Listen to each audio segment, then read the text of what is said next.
This is about how a large power like the US wanted to transform a small power like Hungary.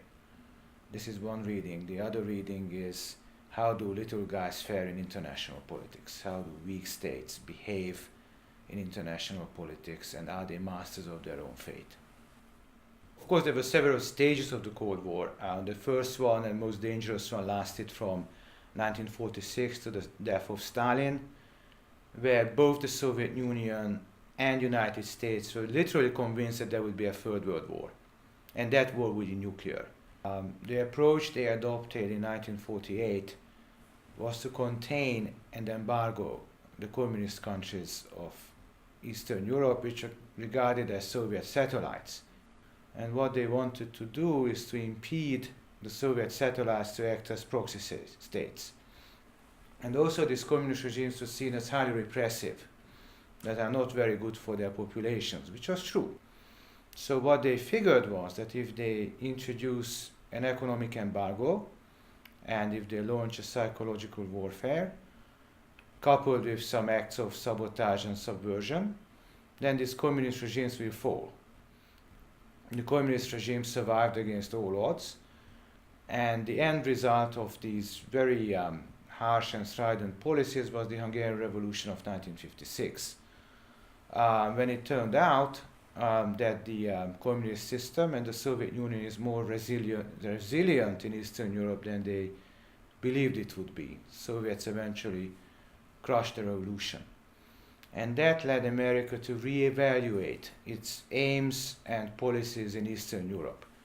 And eventually, by the middle of the 1960s, early 1970s, America came to the conclusion that Soviet hegemony in Eastern Europe is not all that bad. So basically, this was a situation that was predictable, a situation with which we can live.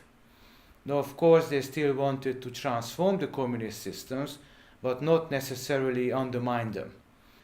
But the two sides can come closer. There would be what they call a rapprochement between the two sides, so more economic contacts, more humanitarian contacts.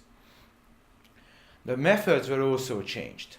So this would be not a united continent, but there would be two halves, and we can build bridges. So rather than isolation, rather than a strident policy of embargoes and psychological warfare, we can try to penetrate these countries with cultural and economic means.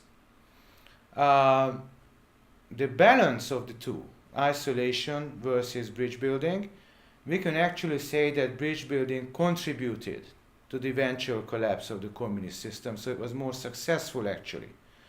The Americans are used to thinking about international politics in terms of policy making, that they transform the world, they have an impact on the world, a basic fundamental impact. Weak states, on the other hand, are policy takers. They are used to the fact that oftentimes in their history they are unable to be masters of their own fate. So it doesn't matter what kind of foreign policy they pursue, the result is the same.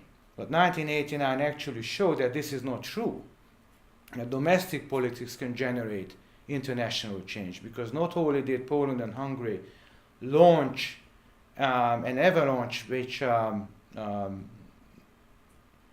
overthrew and transformed the communist systems in Eastern Europe, from first Poland, then Hungary, then Czechoslovakia, later Bulgaria, and then Romania, went through a democratic transformation. And the Soviet Union was forced to withdraw from Eastern Europe and surrender its strategic positions in Europe. But it also contributed to German unification. Without the domestic changes in Poland and Hungary, German unification would not even have been on the European agenda. And a result of these dramatic domestic changes, the continent was reunified.